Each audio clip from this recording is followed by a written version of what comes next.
আচ্ছা, একটা দৃশ্য একটু কল্পনা করা যাক। মানে ধরুন, রাতের বেলা চারপাশের পরিবেশ চরম দারিদ্র্যে ঘেরা আর পেটে প্রচণ্ড ক্ষুধা। নিজের বলতে পৃথিবীতে আক্ষরিক অর্থেই কিছুই নেই। একদম শূন্য অবস্থা, তাই তো? ঠিক তাই, একদম শূন্য। অথচ মাটিতে শুয়ে থাকা মানুষটির চোখ ওপরের দিকে। সে আকাশের দিকে তাকিয়ে অসীম সম্ভাবনার কিছু একটা ভাবছে। একদিকে বাস্তবতার চরম নিষ্ঠুরতা, আর অন্যদিকে সীমাহীন শূন্যতার দিকে তাকিয়ে থাকা। এই যে একটা তীব্র বৈপরীত্য, আজকের এই বিশেষ গভীর আলোচনায় বা ডিপ ডাইভে আমরা ঠিক এই জায়গাটি থেকেই শুরু করব। চমৎকার একটা শুরু। এই দৃশ্যটা আসলে খুব শক্তিশালী। হ্যাঁ, তো আমাদের আজকের মূল উৎস বা সোর্স মেটেরিয়াল হল the architecture of a self made destiny নামের একটা খুব ইন্টারেস্টিং টেক্সট। এখানে রাহুল নামের এক সাধারণ গ্রাম্য ছেলের জীবন সংগ্রামের কথা তুলে ধরা হয়েছে। কিন্তু আমরা শুধু গল্প শোনার জন্য এটা নিয়ে বসিনি। একদমই না। আমাদের উদ্দেশ্যটা একটু ভিন্ন এখানে। ঠিক, আমাদের মূল লক্ষ্য হল লেখক যে দাবিটি করছেন, যে চরম দারিদ্র্য আর চারপাশের নেতিবাচকতাকে পেছনে ফেলে একজন মানুষ কিভাবে সম্পূর্ণ শূন্য থেকে নিজের ভাগ্য গড়তে পারে, তার পেছনের মনস্তাত্ত্বিক মেকানিজম বা পদ্ধতিগুলো খুঁটিয়ে দেখা। এবং এই টেক্সটটা এই জন্যই এত স্পেশাল। এখানে লেখক মূলত একটা আর্কিটেকচার বা রূপরেখার কথা বলেছেন। আর এই রূপরেখা কিন্তু কোনো ইট পাথরের নয়, এটা হলো মানুষের চিন্তাধারার একটা কাঠামো। চিন্তাধারার কাঠামো, ইন্টারেস্টিং। হ্যাঁ, মানে আখ্যানটি দিয়ে লেখক বোঝাতে চেয়েছেন যে মনস্তাত্ত্বিক কাঠামোর পরিবর্তন কিভাবে বাস্তব জীবনের দৃশ্যপটকে পুরোপুরি বদলে দিতে পারে। এই উৎসটি আমাদের সামনে একটা একটা কেস স্টাডি দাঁড় করায়, যেখানে পরিবেশের চেয়ে মানুষের নিজস্ব সিদ্ধান্তকে বেশি গুরুত্ব দেওয়া হয়েছে। তো এই সাফল্যের চূড়াটি কিভাবে তৈরি হলো, তার পেছনের যুক্তিটা বোঝার আগে আমাদের বোধহয় শুরুর বিন্দুটি দেখতে হবে। হ্যাঁ, শুরুর পরিস্থিতিটা না জানলে তো জার্নিটা বোঝা যাবে না। একদম। আখ্যান অনুযায়ী রাহুলের বাবা ছিলেন একজন দিনমজুর, আর তাদের সংসারে অভাবটা এতটাই বেশি ছিল যে প্রায়ই তাদের না খেয়ে ঘুমাতে হতো। খুব করুণ একটা অবস্থা। হ্যাঁ, আর এর পাশাপাশি ছিল চারপাশের মানুষের নেতিবাচকতা। গ্রামের মানুষ তাকে প্রায়ই তাচ্ছিল্য করে বলতো যে তুই জীবনে কিছু করতে পারবি না। যেটা আসলে আমাদের সমাজে খুব সাধারণ একটা বিষয়। ঠিক বলেছেন। এই পরিস্থিতিটাকে আমি একটা মনস্তাত্ত্বিক চোরাবালির সাথে তুলনা করতে চাই। মানে, চোরাবালিতে মানুষ যত হাত পা ছড়ে সে তত বেশি ভেতরে তলিয়ে যায়, তাই না? একদম নিখুঁত উপমা। চারপাশের মানুষের এই নেতিবাচক কথাগুলোও ঠিক তেমনই। এগুলোর বিরুদ্ধে আপনি যখন বাহ্যিকভাবে লড়াই করতে যাবেন, মানুষ মানসিকভাবে আরও বেশি দুর্বল হয়ে পড়ে। কিন্তু উৎসে দাবি করা হয়েছে যে এত কিছুর পরও রাহুলের একটা অভ্যাস ছিল। সে প্রতিদিন রাতে আকাশের দিকে তাকিয়ে বলতো, একদিন আমি সফল হবই। এটাই সেই দৃশ্যটার পেছনের গল্প। হ্যাঁ, তো এখানে আমার প্রথম প্রশ্ন হল, যখন বাস্তব পরিস্থিতি হল আক্ষরিক অর্থেই অনাহার, তখন একজন মানুষ কিভাবে নিজের ভেতরে এতটা আশাবাদ বাঁচিয়ে রাখে? মানে, ক্ষুধার্ত অবস্থায় কেবল আকাশের দিকে তাকিয়ে থাকাটা কি এক ধরনের বিভ্রম বা নিজেকে সান্ত্বনা দেওয়ার একটা অবাস্তব উপায় নয়? এটা অত্যন্ত প্রাসঙ্গিক এবং গভীর একটা প্রশ্ন। মনোবিজ্ঞানের দৃষ্টিকোণ থেকে দেখলে এই এই তথাকথিত বিভ্রম বা আশাবাদের মেকানিজমটা একদম পরিষ্কার হয়ে যায়। আচ্ছা, কিভাবে? ধরুন, যখন কোনো মানুষ চরম দারিদ্র্য বা ক্ষুধার মধ্যে দিয়ে যায়, তখন তার মস্তিষ্কে এক ধরনের টানেল ভিশন বা সংকীর্ণ দৃষ্টি তৈরি হয়। টানেল ভিশন মানে শুধু একটা নির্দিষ্ট জিনিসের দিকেই ফোকাস থাকে? ঠিক তাই। মস্তিষ্ক তখন ভবিষ্যৎ নিয়ে ভাবা পুরোপুরি বন্ধ করে দেয়। তার পুরো ফোকাস থাকে কেবল বর্তমান মুহূর্তে কিভাবে টিকে থাকা যায়। আজ রাতের খাবারটা কোথা থেকে আসবে, শুধু সেই চিন্তাতেই সে আটকে থাকে। ও আচ্ছা, বুঝতে পেরেছি। তো লেখক এখানে যে দৃশ্যটি তুলে ধরেছেন, ওই যে রাতের আকাশে তাকানো, সেটা মূলত এই টানেল ভিশন ভাঙার একটা কৌশল। আকাশ হলো অসীমতার একটা দৃশ্যমান প্রতীক। রাহুলের চারপাশটা ছিল সীমাবদ্ধতা আর বন্দিদশায় ঘেরা। হ্যাঁ, তার দারিদ্র্যের বন্দিদশা। একদম। তো আকাশের দিকে তাকানোর মাধ্যমে সে মূলত তার মস্তিষ্ককে এই সংকেত দিচ্ছিল যে তার বর্তমান ভৌগোলিক বা সামাজিক সীমানার বাইরেও একটা বিশাল অস্তিত্ব রয়েছে। তার মানে এই আকাশ দেখার অভ্যাসটি কেবলই কোনো রোম্যান্টিক ধারণা ছিল না, এটি ছিল এক ধরনের বলা যায় কগনিটিভ হ্যাক। হ্যাঁ, কগনিটিভ হ্যাক বলা যেতে পারে। মানসিক সীমানাকে প্রসারিত করার একটা অনুশীলন। চারপাশের মানুষ যে চোরাবালি তৈরি করেছিল সেখানে তলিয়ে না যাওয়ার জন্য এটি হয়তো তার মনের ভেতরে একটা শক্ত ডালপালা তৈরি করার মতো কাজ করেছে, তাই তো? বিষয়টা অনেকটাই সেরকম। উৎসে একটা নির্দিষ্ট বাক্যের উপর বেশ জোর দেওয়া হয়েছে। বাক্যটি হল, নিজেকে ছোট ভাবলে জীবনও ছোট হয়ে যায়। বাহ, দারুণ কথা তো। হ্যাঁ, বাহ্যিক পরিস্থিতি যখন ক্রমাগত একজন মানুষকে বোঝানোর চেষ্টা করে যে সে মূল্যহীন, তখন নিজের ভেতরে একটা পাল্টা আখ্যান তৈরি করা ছাড়া টিকে থাকার আর কোনো উপায় থাকে না আসলে। লেখক দাবি করেছেন যে শারীরিক দারিদ্র্যের চেয়ে মানসিক দারিদ্র্য অনেক বেশি ধ্বংসাত্মক। একদম ঠিক। নিজেকে ছোট না ভাবার এই মানসিক অনুশীলনই মূলত তাকে ওই নেতিবাচকতার চোরাবালি থেকে বেরোনোর প্রাথমিক শক্তিটা জুগিয়েছিল। কিন্তু ধরুন, এই মানসিক শক্তির ধারণাটিকে যখন বাস্তবতার মুখোমুখি করা হয় তখন সমীকরণটা তো বেশ জটিল হয়ে ওঠে। কারণ শুধু আকাশের দিকে তাকিয়ে স্বপ্ন দেখাই তো যথেষ্ট নয়, তাই না? অবশ্যই না, কাজ তো করতেই হবে। ঠিক। যখন সেই স্বপ্ন পূরণের জন্য পথে নামা হয় তখন বাস্তবতার রুক্ষ রূপ একেবারে সরাসরি সামনে এসে দাঁড়ায়। আখ্যানে আমরা দেখতে পাই রাহুল যখন শহরমুখী হয় তখন সে তার জীবনের সবচেয়ে বড় সংকটের মুখোমুখি হয়। আহা, বাস্তবতার সাথে এই সংঘর্ষটি যে কোনো মনস্তাত্ত্বিক কাঠামোর জন্য একটা চরম পরীক্ষা। স্বপ্ন আর বাস্তব কাজের মধ্যে যে একটা বিশাল ব্যবধান থাকে, লেখক সেটিকেই এই আখ্যানের মূল সংঘাত হিসেবে দেখিয়েছেন। আখ্যানে উল্লেখ করা হয়েছে যে শহরে কাজ খুঁজতে গিয়ে রাহুল প্রতারণার শিকার হয় আর তার কাছে থাকার সামান্য সঞ্চয়টুকুও চুরি হয়ে যায়। খুবই মর্মান্তিক একটা পর্যায় এটা। হ্যাঁ, মাথা নষ্ট অবস্থা। তো ক্ষুধার্ত অবস্থায় সে যখন একটা রেল স্টেশনে বসে কাঁদছিল তখন এক বৃদ্ধ মানুষ তার পাশে এসে বলেন, মানুষ তখনই হারে যখন সে নিজের ওপর বিশ্বাস হারায়। খুব শক্তিশালী একটা ডায়লগ। আর এই কথার সাথে বৃদ্ধ তাকে একটা বই দেন যার নাম নিজেকে বদলাও, জীবন বদলে যাবে। লেখক দাবি করেছেন যে সেই রাতেই রাহুল সিদ্ধান্ত নেয় যে সে আর তার ভাগ্যকে দোষ দেবে না। কিন্তু এই জায়গাটাতে আমার একটা বড় ধরনের খটকা লেগেছে। খটকা কেন? কারণ ধরুন, একজন ক্ষুধার্ত সর্বশান্ত মানুষকে খাবার বা টাকার বদলে একটা দর্শনশাস্ত্রের বই দেওয়াটা কি একটু অদ্ভুত বা এক অর্থে নিষ্ঠুর নয়? ওই মুহূর্তে তার তো ক্যালোরি দরকার ছিল, মোটিভেশন নয়। হ্যাঁ, আমি বুঝতে পারছি আপনি কেন কথাটা বলছেন। আপাত দৃষ্টিতে এটা সত্যিই খুব অসংবেদনশীল মনে হতে পারে। ছেলেটা তো না খেয়ে আছে। একদম। তবে আমরা যদি ঘটনার পেছনের কার্যকারণ বা মেকানিজমটা বিশ্লেষণ করি তাহলে ভিন্ন একটা চিত্র পাব। মনোবিজ্ঞানে লোকাস অফ কন্ট্রোল বলে একটা খুব পরিচিত ধারণা আছে। লোকাস অফ কন্ট্রোল নিয়ন্ত্রণের কেন্দ্রবিন্দু? হ্যাঁ, ঠিক। এটি দু ধরনের হতে পারে, এক্সটার্নাল বা বাহ্যিক এবং ইন্টারনাল বা আভ্যন্তরীণ। যখন রাহুল স্টেশনে বসে কাঁদছিল আর ভাবছিল যে তার টাকা চুরি হয়ে গেছে, সমাজ খারাপ, ভাগ্য খারাপ, তখন তার লোকাস অফ কন্ট্রোল ছিল এক্সটার্নাল। সে বিশ্বাস করছিল যে তার জীবনের নিয়ন্ত্রণ বাইরের পরিস্থিতির হাতে। একদম তাই।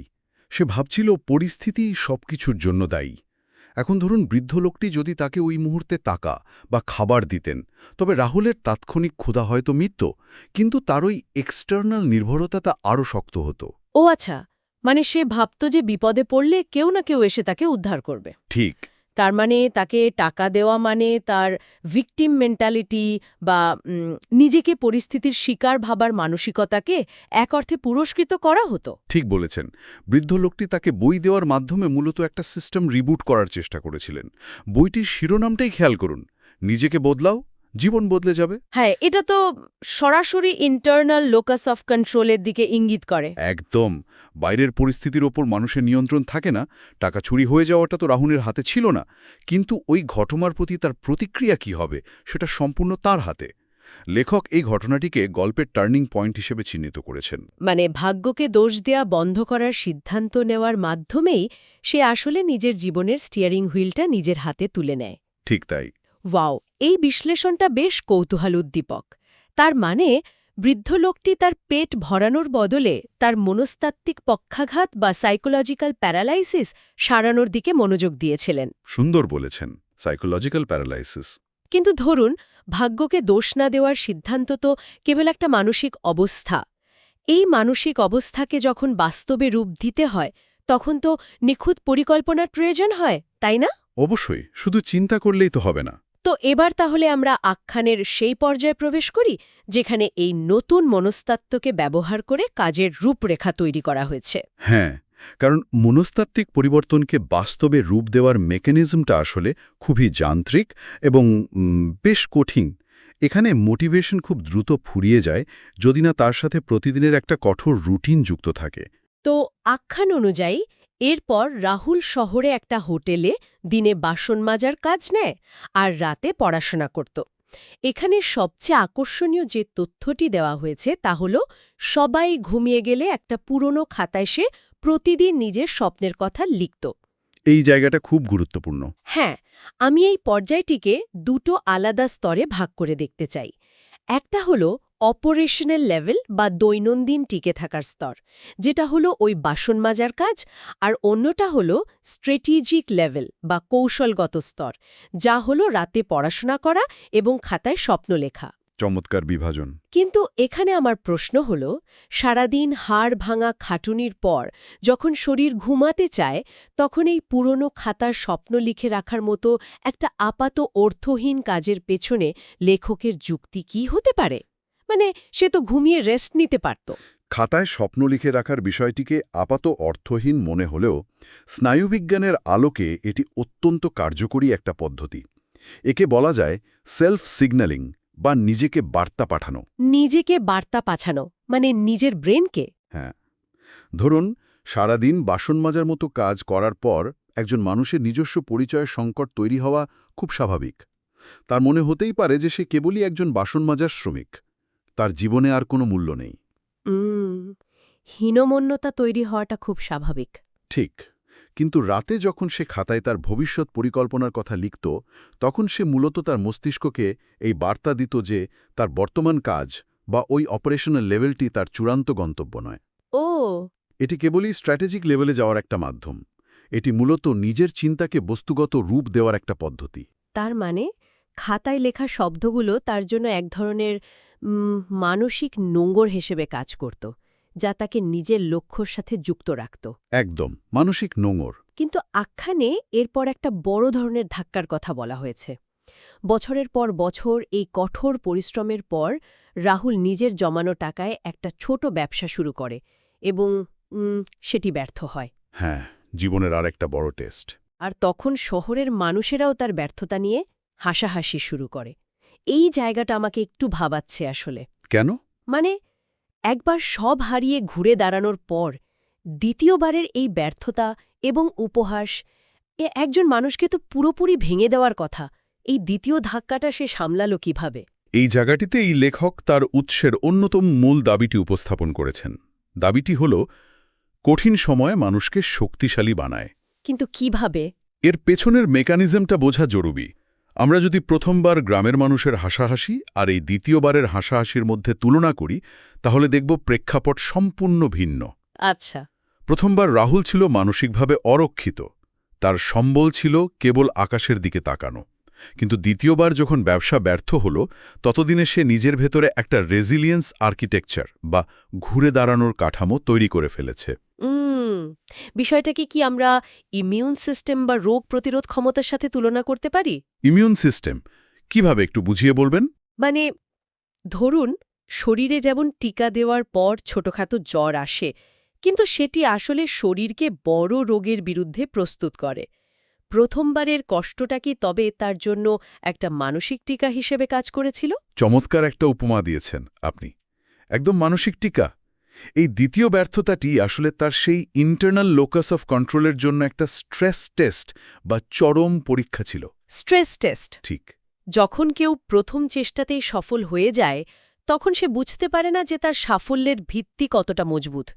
কিন্তু ব্যর্থতার পর যখন চারপাশের মানুষ আবারও হাসাহাসি করে তখন সেটি একটা ছাঁকনির মতো কাজ করে। মানে যারা টিকে থাকতে পারে। হ্যাঁ, যারা এই দ্বিতীয় হাসাহাসির ঢেউটি পার হতে পারে, লেখক দাবি করেছেন শেষ পর্যন্ত তারাই সফল হয়। এই ধাক্কাটা প্রমাণ করেছিল যে ভাগ্যকে দোষ না দেওয়ার সিদ্ধান্ত রাহুল স্টেশনে বসে নিয়েছিল তা কেবল সাময়িক কোনো আবেগ ছিল না, বরং তা ছিল তার নতুন চরিত্র। বাহ, এই ক্রমাগত লড়াই আর অধ্যাবসায়ের ফলাফল হিসেবে আমরা আখ্যানের শেষে দেখতে পাই যে রাহুল ধীরে ধীরে তার ব্যবসা বড় করে এবং একসময় কোটি টাকার কোম্পানির মালিক হয়ে যায়। একটা অসাধারণ অর্জন। কিন্তু সফলতার এই চূড়ায় পৌঁছনোর পর লেখকের দেওয়া একটা নির্দিষ্ট তথ্য পুরো আখ্যানটির মোড় ঘুরিয়ে দেয়। মানে এটি এমন একটা তথ্য যা সফলতার প্রচলিত ধ্যানধারণাকেই প্রশ্নবিদ্ধ করে। হ্যাঁ, আখ্যানের উপসংহারের এই অংশটি সফল মানুষের মনস্তত্ত্ব বোঝার জন্য অত্যন্ত গুরুত্বপূর্ণ। আখ্যানে বলা হয়েছে, যেদিন রাহুল সত্যিকার অর্থে একজন কোটিপতি হয়ে ওঠে, বিশাল অফিসে বসে কাজ শুরু করে, সেদিনও সে তার সেই পুরনো খাতাটি নিজের কাছে সযত্নে রেখে দিয়েছিল। সেই স্বপ্ন লেখার খাতাটি। হ্যাঁ, কারণ সেই খাতায় লেখা ছিল, পরিস্থিতি নয়, মানুষের সিদ্ধান্তই তার ভবিষ্যৎ বদলায়। এই জায়গাটিতে এসে আমি একটু ভিন্ন দৃষ্টিকোণ থেকে ভাবতে চাই। বলুন। মানুষের সাধারণ প্রবৃত্তি তো হল তার কষ্টকর অতীত বা ট্রমা ভুলে যেতে চাওয়া, তাই না? একদম, সবাই অতীত ভুলতে চায়। যখন তার কাছে এখন সব আছে, তখন সে চাইলেই নিজের জন্য একটা নিখুঁত অতীত কল্পনা করে নিতে পারত। ওই ছেঁড়া পুরনো খাতাটি তার ওই আধুনিক অফিসে রেখে দেওয়ার পেছনে আসলে কি কারণ থাকতে পারে? এটি একটি অত্যন্ত গভীর প্রশ্ন। সফল হওয়ার পর মানুষের মধ্যে এক ধরনের সার্ভাইভারশিপ বায়াস বা বেঁচে যাওয়ার পক্ষপাতিত্ব তৈরি হতে পারে। সার্ভাইভারশিপ বায়াস? হ্যাঁ, অনেক সময় বিপুল সাফল্যের পর মানুষ ভাবতে শুরু করে যে তারা হয়তো অন্যদের চেয়ে আলাদা, অথবা কোনো বিশেষ দৈব চক্রে বা ভাগ্যের জোরে তারা এই অবস্থানে এসেছে। মানে একটা অহংকার তৈরি হতে পারে। ঠিক তাই। ওই খাতাটি মূলত এই ধরনের অহংকার বা ভ্রান্ত ধারণা ধ্বংস করার একটা মেকানিজম। তার মানে খাতাটি একটা প্রমাণপত্র হিসেবে কাজ করে। এটি তাকে বারবার মনে করিয়ে দেয় যে তার এই সাফল্য কোনো জাদুকরী উপায় আসেনি। একদম ঠিক। খাতাটি হলো এই ধারণার অকাট্য প্রমাণ যে তার আজকের অবস্থান এসেছে অতীতের অসংখ্য কঠিন আর সুচিন্তিত সিদ্ধান্ত থেকে। যেদিন সে স্টেশনে বসে কাঁদতে কাঁদতে সিদ্ধান্ত নিয়েছিল যে সে আর পরিস্থিতিকে দোষ দেবে না, যেদিন সে বাসন মাজার ক্লান্তির পরও রাতে পড়াশোনা করার সিদ্ধান্ত নিয়েছিল, আর যেদিন সে প্রথমবার ব্যর্থ হওয়ার পরও হাল না ছাড়ার সিদ্ধান্ত নিয়েছিল, এই খাতাটি হলো সেই সমস্ত সিদ্ধান্তের একটা জীবন্ত দলিল। মানে অতীতের সেই কষ্টগুলোর একটা রিমাইন্ডার। হ্যাঁ, লেখক এর মাধ্যমেই তার the architecture of a self made destiny বা স্বনির্মিত ভাগ্যের রূপরেখা তত্ত্বটির ভিত্তিপ্রস্তর স্থাপন করেছেন। এটি প্রমাণ করে যে চূড়ান্ত গন্তব্য আসলে প্রতিদিনের ছোট ছোট কাঠামোগত সিদ্ধান্তের যোগফল। পরিস্থিতি নয়, সিদ্ধান্ত। লেখকের এই দাবির পিছনের যুক্তিটা এখন অনেক বেশি পরিষ্কার মনে হচ্ছে। মানে আমরা তো প্রায় পরিস্থিতিকে খলনায়ক বানিয়ে নিজেদের নিষ্ক্রিয়তাকে সান্ত্বনা দিই, তাই না? আমরা সবাই কম বেশি এটা করি। কিন্তু এই আখ্যানটি আমাদের সামনে এমন একটা ফ্রেমওয়ার্ক বা কাঠামো দাঁড় করাচ্ছে যেখানে বাহ্যিক পরিস্থিতির ওপর দাঁড়িয়ে মানুষ যে সিদ্ধান্তগুলো নেয় সেটি চূড়ান্ত নির্ধারক হয়ে ওঠে। এবং একই সাথে এটি অত্যন্ত কঠিন একটা দর্শন, কারণ যখন আমরা মেনে নিই যে আমাদের পরিস্থিতি নয় বরং আমাদের সিদ্ধান্তই আমাদের ভবিষ্যতের জন্য দায়ী, তখন আমরা ব্যর্থতার জন্য অন্য কাউকে দোষ দেওয়ার সুযোগটি পুরোপুরি হারিয়ে ফেলি। ও হ্যাঁ, তখন তো আর কাউকে ব্লেম করা যায় না। একদম। এটি মানুষকে নিজের জীবনের সম্পূর্ণ দায়িত্ব নিতে বাধ্য করে। আমরা আমাদের এই বিশ্লেষণের প্রায় শেষ প্রান্তে চলে এসেছি। আজ আমরা the architecture of a self made destiny নামক উৎসটির ভেতর দিয়ে একজন মানুষের ঘুরে দাঁড়ানোর মনস্তাত্ত্বিক মেকানিজমগুলো নিয়ে আলোচনা করলাম। খুব ইন্টারেস্টিং একটা সেশন ছিল। হ্যাঁ, আমারও তাই মনে হয়। এই আখ্যান থেকে আমরা মূলত 3টে বড় কাঠামোগত বিষয় দেখতে পেয়েছি। প্রথমত, টানেল ভিশন বা সংকীর্ণ দৃষ্টি থেকে বেরিয়ে আসার জন্য মানসিক সীমানাকে প্রসারিত করা, যা বাহ্যিক সীমাবদ্ধতাকে অস্বীকার করতে শেখায়। ঠিক। দ্বিতীয়ত, এক্সটার্নাল থেকে ইন্টারনাল লোকাস অফ কন্ট্রোলে পরিবর্তন আনা, অর্থাৎ ভাগ্যের ওপর দোষ চাপানোর বদলে নিজের প্রক্রিয়ার দায়িত্ব নেওয়া। আর তৃতীয়ত, স্ট্র্যাটেজিক লেভেলে নিরলস কাজ করে যাওয়া, যেখানে প্রতিটি ব্যর্থতা কেবল মানসিক দৃঢ়তা যাচাইয়ের একটি স্ট্রেস টেস্ট হিসেবে কাজ করে। চমৎকার সামারি করেছেন। এই বিষয়গুলো কেবল একটা নির্দিষ্ট আখ্যানের মধ্যে সীমাবদ্ধ নয়, যে কোনো কাঠামোগত সাফল্যের ক্ষেত্রেই এই মনস্তাত্ত্বিক স্তরগুলো দেখতে পাওয়া যায়। আর ঠিক এই কারণেই বিষয়টা বৃহত্তর পরিসরে ভাবার দাবি রাখে। যে কোনো মানুষের জীবনেই এমন পরিস্থিতি আসতে পারে যখন চারপাশের পরিবেশ নেতিবাচকতায় ভরে যায়। হয়তো আমাদের সবার জীবনেই কোনো না কোনো প্রতীকী রেল স্টেশনে বসে কাদার মতো মুহূর্ত আসে, যখন মনে হয় আর কোনো রাস্তা খোলা নেই। হ্যাঁ, এবং সবকিছুই নিয়ন্ত্রণের বাইরে। এই বিশ্লেষণ থেকে একটা বড় প্রশ্ন উঠে আসে যে আমরা আমাদের জীবনের সেই প্রতীকী পুরনো খাতায় প্রতিদিন কি লিখছি, সেখানে কি কেবলই হতাশা আর পরিস্থিতিকে দোষ দেওয়ার গল্প লেখা হচ্ছে? নাকি নিজেদের ঘুরে দাঁড়ানোর ছোট ছোট সিদ্ধান্তগুলো লিপিবদ্ধ করা হচ্ছে, সেটাই আসল বিষয়। একদম। কারণ আমাদের প্রতিদিনের এই ছোট সিদ্ধান্তগুলোই হল সেই আর্কিটেকচারের এক একটি ইট, যা দিয়ে শেষ পর্যন্ত আমাদের পুরো জীবনটা তৈরি হয়। ঠিক বলেছেন। তবে এই আলোচনা শেষ করার আগে একটা নতুন ও ভিন্ন মাত্রিক চিন্তার খোরাক রেখে যেতে চাই। আচ্ছা, সেটা কি? আখ্যানে রেল স্টেশনের সেই বৃদ্ধের কথা বলা হয়েছে, যিনি একটা বই দিয়ে রাহুলের দৃষ্টিভঙ্গি পুরোপুরি বদলে দিয়েছিলেন। কিন্তু আমরা কি একবারও ভেবে দেখেছি ওই বৃদ্ধ লোকটির পেছনের গল্পটা কি হতে পারে? বাহ, এটা তো আগে ভাবিনি। মানে হয়তো ওই বৃদ্ধ লোকটিও কোনো এক সময় ঠিক একই রকম সর্বশান্ত ছিলেন। হয়তো তিনিও জীবনের কোনো এক অন্ধকার মুহূর্তে একদম শূন্য থেকে শুরু করেছিলেন। হ্যাঁ, আর নিজের অভিজ্ঞতা থেকেই বুঝতে পেরেছিলেন যে চরম বিপদের সময় একজন মানুষের সবচেয়ে বেশি কি প্রয়োজন। ঠিক তাই। তার হয়তো মনে হয়েছিল যে টাকার চেয়েও মনস্তাত্ত্বিক পক্ষাঘাত থেকে মুক্তি পাওয়াটা বেশি জরুরি। একটা সাধারণ বই কিভাবে একটা থমকে যাওয়া জীবনকে পুনরায় চালু করার মেকানিজম হিসেবে কাজ করতে পারে, তা হয়তো তিনি নিজের জীবন দিয়েই শিখেছিলেন। এই ভাবনাটি পুরো আখ্যানটিতে একটা নতুন মাত্রা যোগ করে দিল। এর অর্থ হল ঘুরে দাঁড়ানোরই দর্শনটি বা রেজিলিয়েন্স আর্কিটেকচার কেবল একজন ব্যক্তির মধ্যে সীমাবদ্ধ থাকে না। মানে এটা ছড়িয়ে পড়ে। হ্যাঁ, এটি একটা চক্রের মতো, যা এক প্রজন্ম থেকে আরেক প্রজন্মে হস্তান্তরিত হতে পারে। আর ঠিক সেখানেই আমাদের আজকের বিশ্লেষণের সবচেয়ে বড় প্রশ্নটি লুকিয়ে আছে। জীবনের সব বাধা পেরিয়ে যখন সফলতার কাঠামোটি তৈরি হয়ে যায়, তখন সেই বদলে যাওয়ার দর্শন বা বইটি কার হাতে তুলে দেওয়া উচিত? খুব সুন্দর একটা প্রশ্ন। যখন একজন মানুষ তার নিজের গন্তব্যে পৌঁছে যায়, তখন সে কোন রেল স্টেশনে গিয়ে দাঁড়াবে সেই হতাশাগ্রস্ত মানুষটির জন্য, যার কেবল একটা মানসিক রিবুট প্রয়োজন? এই চক্র কি এভাবেই চলতে থাকবে? হ্যাঁ, এক প্রজন্ম থেকে আরেক প্রজন্মে এই মনস্তাত্ত্বিক পরিবর্তনের হাতিয়ারগুলো কিভাবে স্থানান্তরিত হয়, সেটাই হলো সেই ভাবনা যা নিয়ে আজ আমরা আমাদের এই ডিপ ডাইভ বা গভীর আলোচনা শেষ করছি। সবাই ভালো থাকবেন।